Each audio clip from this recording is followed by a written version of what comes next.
Hi guys! Welcome again for another Bone Telter channel review. Bali, ang susunod nating i-unbox ay... Dirin! Ay! Bakit boy bawang? Ano lang to, palamuti lang. Lagay ko lang dyan. Dahil kasi yan yung favorite kong snacks. Okay? So, bago ko mag-umpisa, papasalamat ako sa lahat ng subscriber ko as of now. Siguro nasa 53. Thank you sa lahat ng nagsasubscribe sa akin. Hopefully, dumami pa kayo. Sana nakatulong ako dun sa review ko na makita nyo yung kung whether bibili nyo o hindi. Pero ako, as a collector, gusto kong i-collect lahat. Okay? So, umpisa na natin uli. In 3, 2, 1. Again, bumalik lang uli ako. Okay? So, ito na ang ating i-review for today. Ang i-review natin sa ngayon ay hindi muna siya Marvel Legend. Itatry ko lang yung ibang figure. So, ang susunod kong i-unbox ay ang Dirin!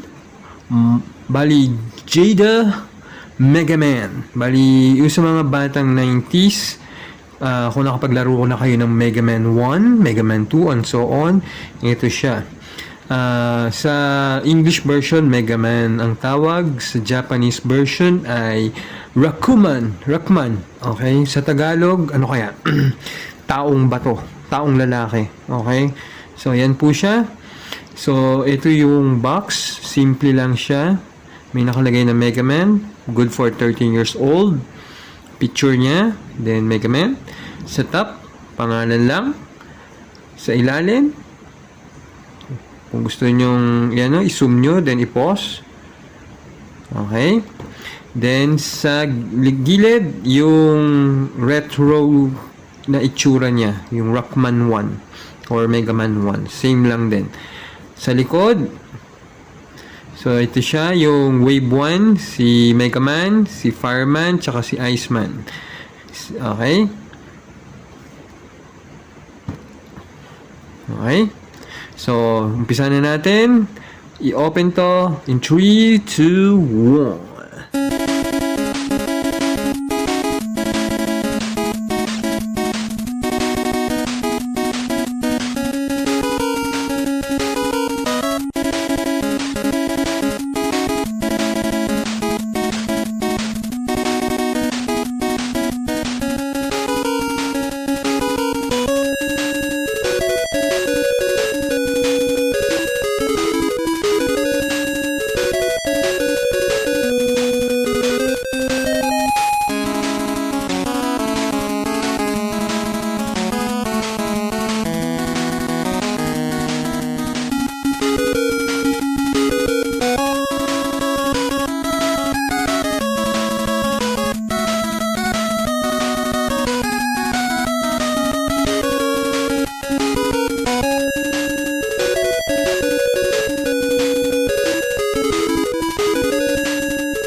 Welcome again. Ito na si Mega Man ng Jada Toys. So, ito yung figure out of the box.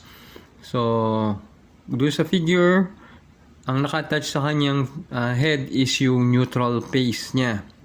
So, bukod din sa neutral face, meron siyang isang alternate head na yung parang naka-ready mode na galit ba? Yung galit mode na face. So, ito siya. Makita nyo.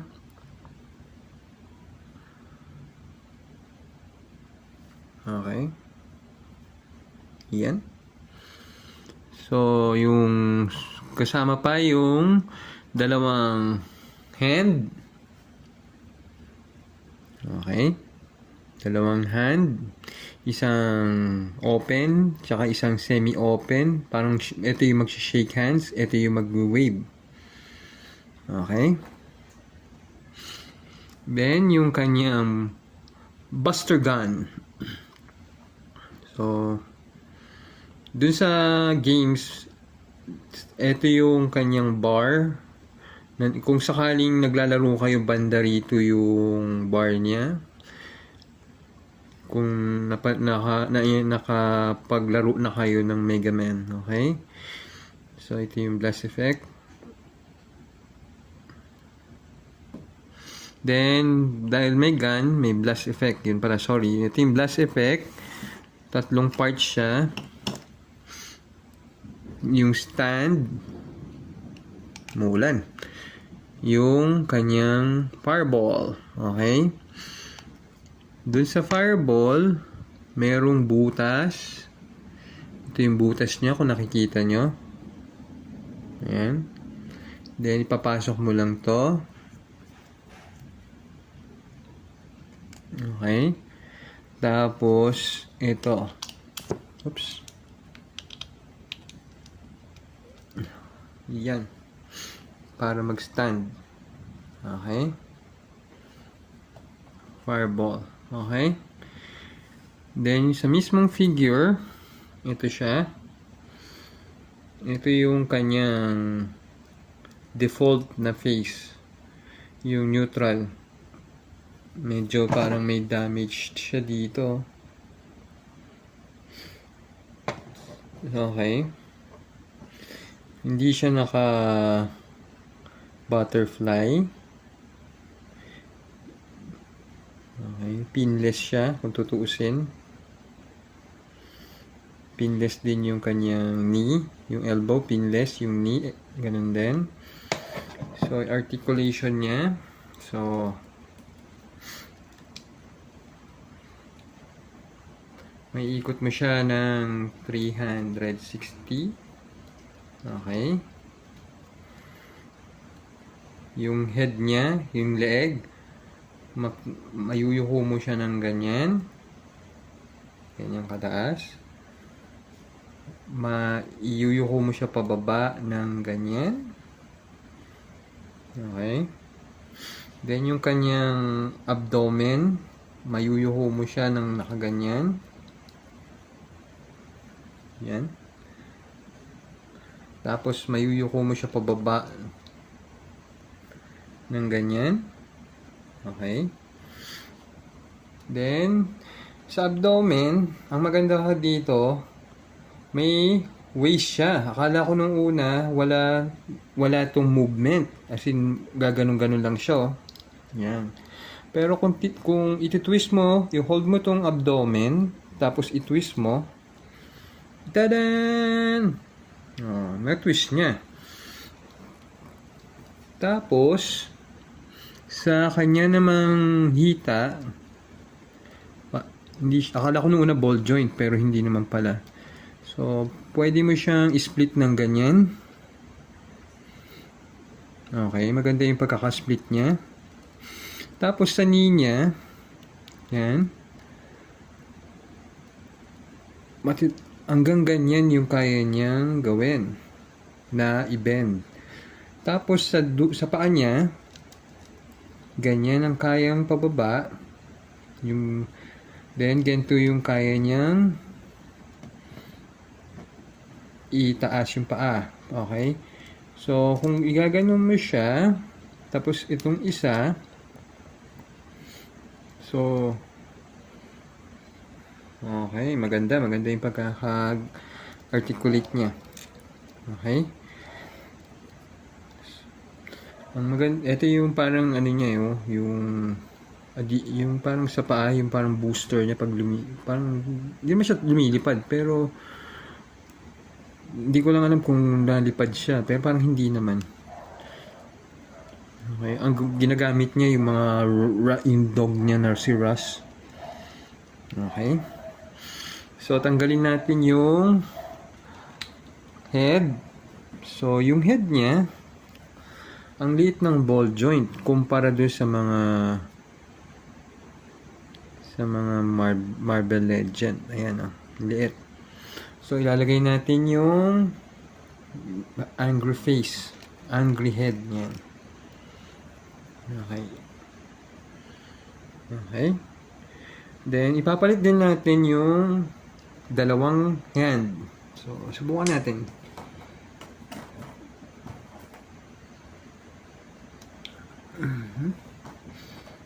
Then,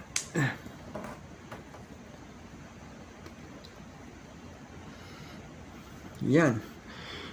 Sorry sa background na umuulan eh. Wala na akong magawa. Kumbaga umuulan yan eh. Hindi ko na ma-mute. So, ito yung itsura niya ng dalawang extra hand. Okay? So, kung ilalagay natin yung weapon niya, uhugutin lang natin to ng buo. Okay, ganyan. Then, ilalagay natin yung buster na gun niya, buster weapon niya. Yan. Yan ang itsura niya. Okay? So, kung didesign na natin siya,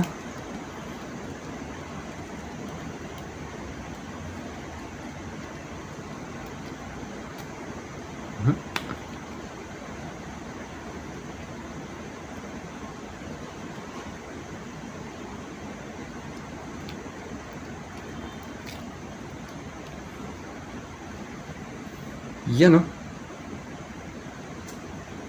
Yan ang itsura nyo.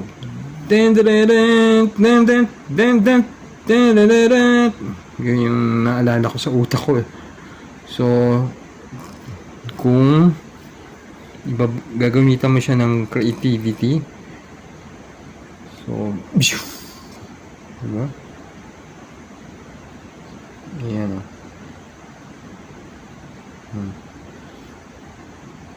Bumaril siya. Diba?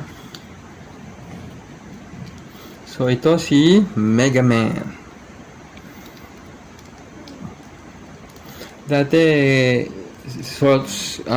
hinahanap ko to dun sa Amiibo.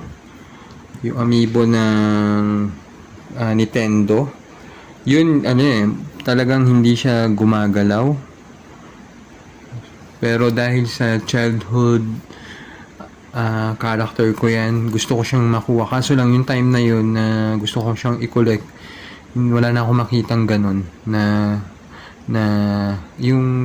ganung Amiibo.